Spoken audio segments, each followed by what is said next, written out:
When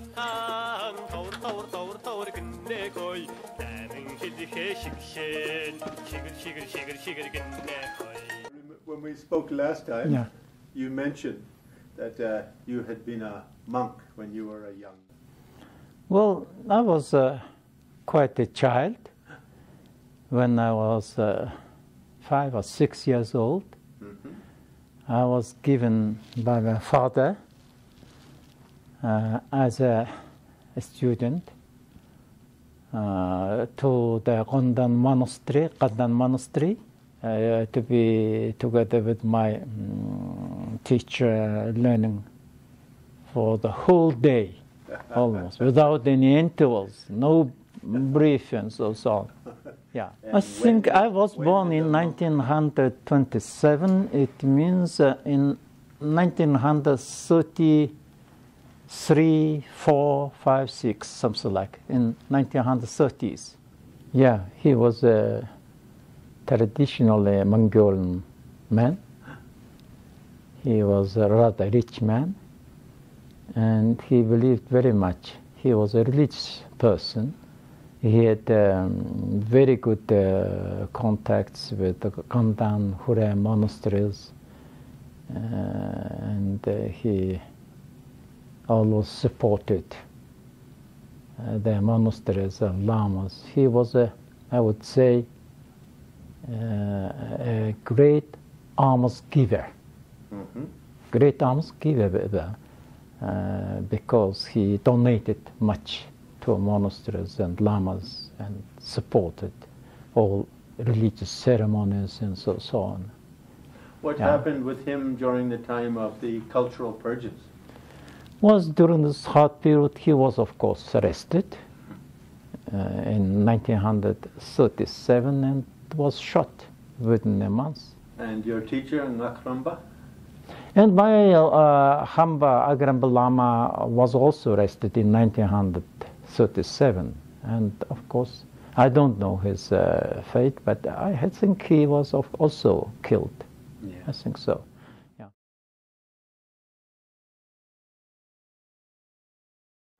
Of course, Stalin's period was very hard period, of course, and everything was controlled, including science, scholarship, and everything, of course.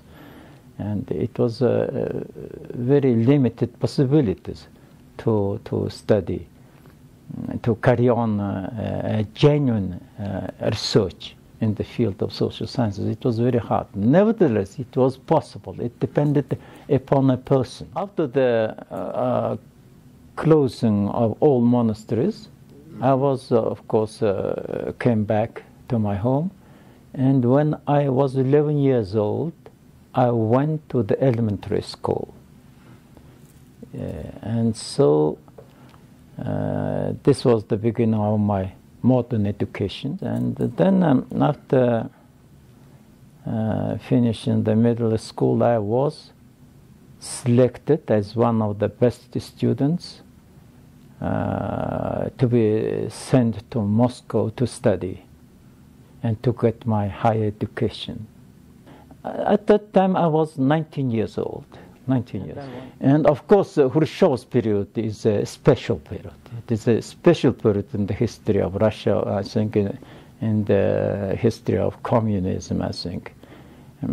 It was a more liberal period. And so I was again sent to Moscow to study. And during this, it was at this period I had met George Roerich, the son of Nicholas Roerich. Yeah. And so it's so coincided in the one and the same year, that's 1957. I came from Ulaanbaatar to Moscow to study, and George Roerich also came back to Moscow. He was permitted to come to Russia, to return to Russia. He came to Moscow just 1 month before my arrival to Moscow. Yeah, it was a happy fate, I would say. Very happy period, for me, at least, yeah. Well, my meeting with George Roerich was in 1957. And at this period, I was a student of the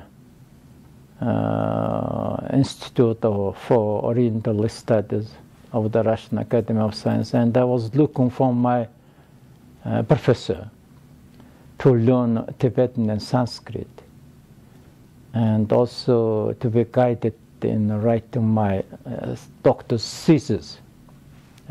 I was looking for my tutor. And so I was recommended to go to his house and to talk with him.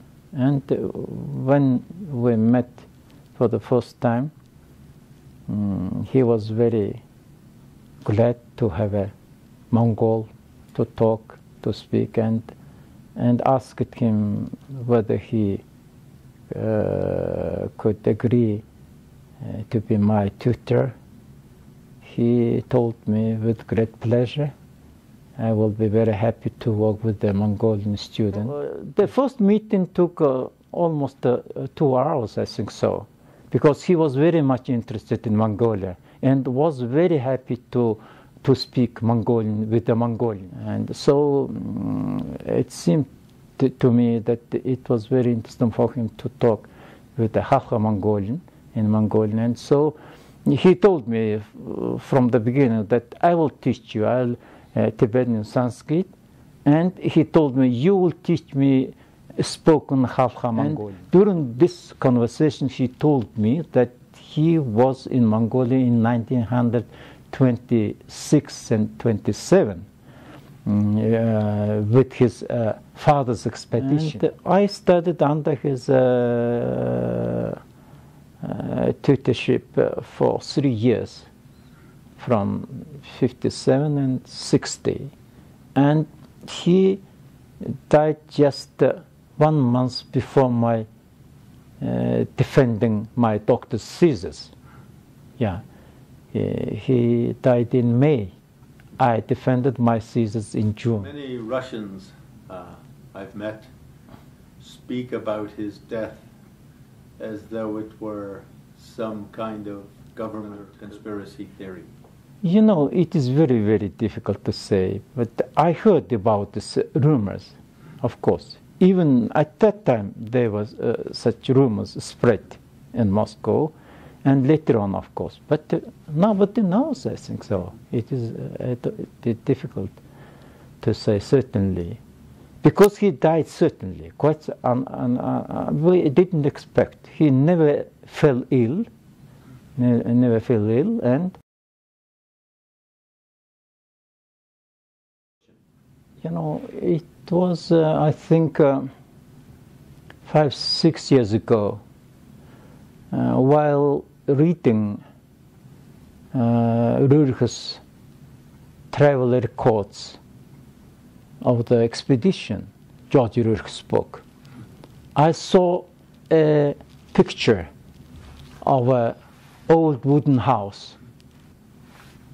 And suddenly an idea struck me that there is a similar house in Ulaanbaatar. It seemed to me I have seen this house.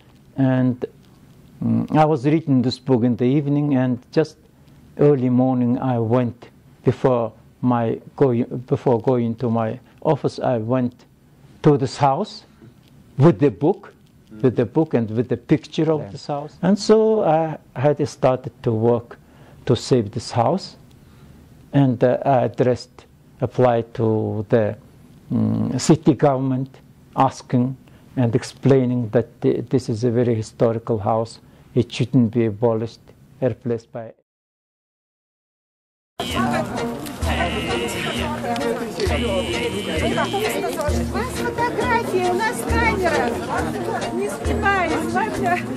Я вам все скопирую. Все, какие будут кадры, все я вам скопирую. На диск.